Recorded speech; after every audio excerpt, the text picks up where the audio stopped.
when we begin to teach people how to break that addiction and slow the body back down again, and their brain is moving from beta down the steps, and they're going inward, that alpha pattern then is when you consolidate new circuits in your brain.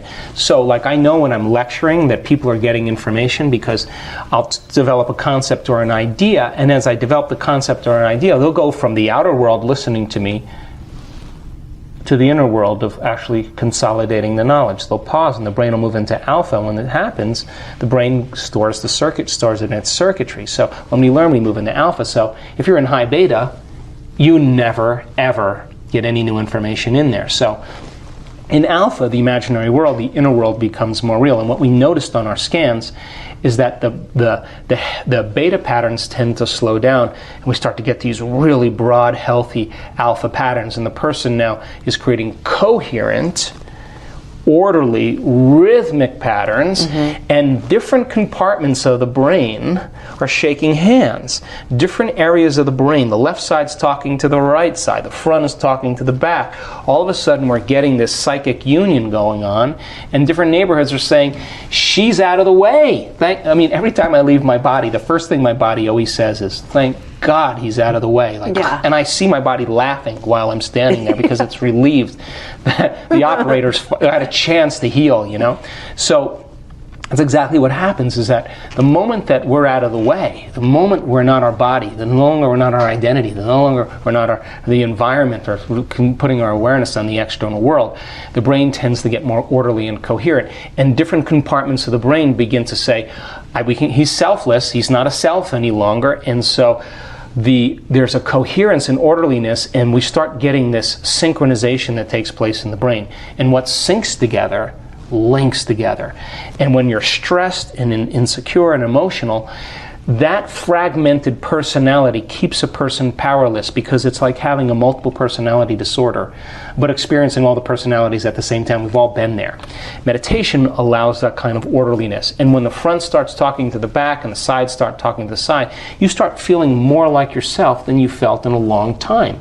And all of a sudden, all the things that you were stressing about no longer have any value any longer, because you've taken your attention off them, and the body settles down. Now that coherent and orderly signal from the brain sends a very coherent and orderly message down the central nervous system, which controls and coordinates all other systems. And all of a sudden the immune system says, wow, that's a great rhythm. All of a sudden there's a group of guys playing really great drums, and the orchestra, the symphony now is playing in unison, and the cells are getting a very organized symphonic message. And so the immune system starts making some really healthy white blood cells.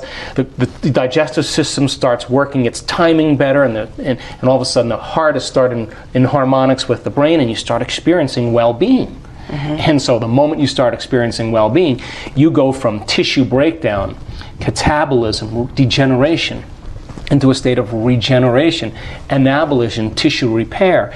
Even the brain cells start growing. Everything starts growing. Cortical thickness starts to happen. Cortisol levels drop. Stress genes are dysregulated and down. They're shut off. They're dampered down. And all of a sudden the body starts expressing a greater level of health. And now all of a sudden you go from particle to wave. And the energy starts to move into the heart, and all of a sudden we start seeing the chakra centers lining up, and the person all of a sudden now starts having energy from the body as the mind, because that's where all of it's stored. The body's freed from the chains of the past. And the moment that happens, the side effect is called joy, and that energy starts moving from the hormonal centers. In other words, if you're no longer a sexual identity, you're no longer digesting food, and you're no longer stressing and feeling out of balance, all those energy centers all of a sudden, that energy has to go somewhere. So it starts to move into the heart. You start to fall in love in the moment. You want the moment to last.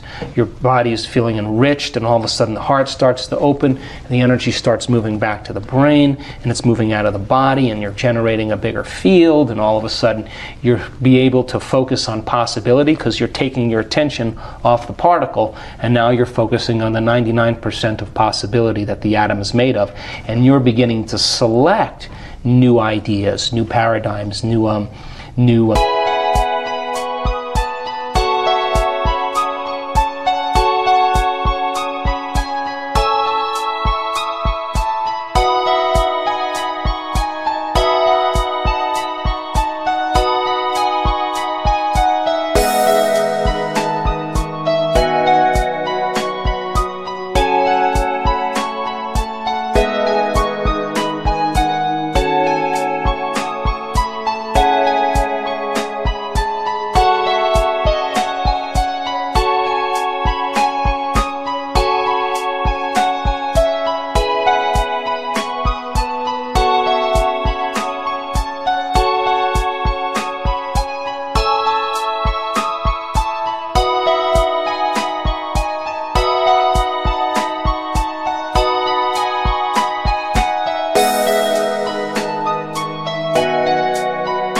choose or not choose. It's a free will being. That is our subjective consciousness. That's this field around us that exists beyond space and time. It can be measured, but it's an electromagnetic field. Then there is that objective consciousness that exists beyond space and time that is observing all of this into reality. And that objective consciousness is very sensitive to how we think and feel. Thoughts are electric and feelings are magnetic. And how you think and how you feel, called a state of being, broadcasts an electromagnetic signature that influences every single atom in your life. So if you're walking around every day frustrated and suffering, thinking and feeling that way, what you're saying to that objective consciousness as a subjective creator, okay, divine intelligence, giver of life, who endorses who I'm being, I'm expressing a certain level of suffering today. So now I'm creating suffering in my life, but bringing it in a way that I least expect, that surprises me and leaves no doubt that it's come from you so I can suffer more. So that's karma. Well, karma happens every day, and because we're thinking and feeling in the same way, we keep creating the same external environment. We create that same external environment. We react in the same way of thinking and feeling. That same thinking and feeling then reinforces that same environment. And there's a tango between the outer world and the inner world, and that's called karma. Break the addiction to the emotion. Change your habituations of thought and actions. Change your feelings that you've memorized, and all of a sudden there is no karma. See, we're not punished for our sins, we're punished by our sins. So then the subjective consciousness, when it marries with or unifies with that objective consciousness, the only way it responds is through how we're being. So you don't pray for your prayers to be answered. You get up as if your prayers are already answered. That state of being is a level of energy that transforms every single atom in your life. The thought sends the signal out, and the feeling draws the event to you. So if you're living in a state of gratitude, what you're saying is, the event has already happened. And now, if I start thinking about when it's going to happen or how it's going to happen, I just return back to the old self. The new self would never think that way. So then, the marriage of subjective consciousness, free-willed you and I, with that objective consciousness who endorses who we are, basically how we think and feel, is a loving intelligence and intelligent love. So then, it has an electromagnetic frequency, and when you emulate it as a creator, in other words, you can't create from a guilty, lacking, selfish person. That's not the qualities of the divine. If you are going to create, you better emulate the divine. And what are the qualities of the divine? A loving intelligence and intelligent love. It's got a will.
And I will endorse who you're being. So then when you and I connect to that intelligence by changing how we think and feel, what is the greatest ideal of ourselves? And when you move into that elegant state of being and you're in the present moment and you're feeling empowered and divine and enriched and enthusiastic, and now it's time to create. When you create from that state of being, you're emulating the observer. And what you're saying is, observer, take a look at what I'm observing. I'm being like, I'm emulating you. So now you're looking down the telescope, I'm the lens of the telescope, and let's magnify that into our life.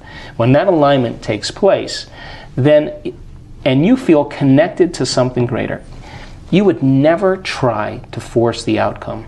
The very thing we used our whole life to get what we want, for something greater to happen. Absolutely. Well, that's such a paradox.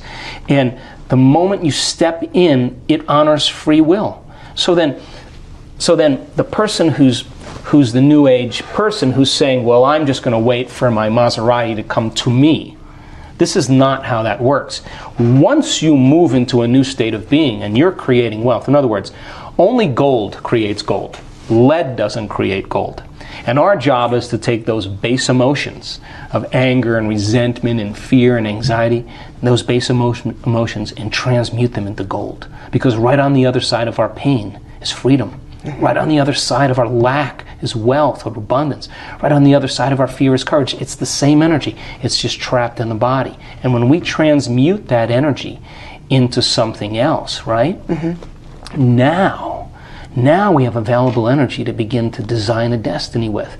So then a person who moves into that elegant state of being where they're expanded and they're enriched and they're in love with life, then they can't go back to the old self, because that is their new state of being. So then if you practice that every day, sooner or later it's going to begin to become familiar to you. So then if you're creating wealth, yes, and you're in the state of being of abundant, you better not be thinking lacking thoughts, because an abundant person would never do that. You can't demonstrate that you're not making choices because you believe that there's not enough, lack of time, lack of energy, lack of money.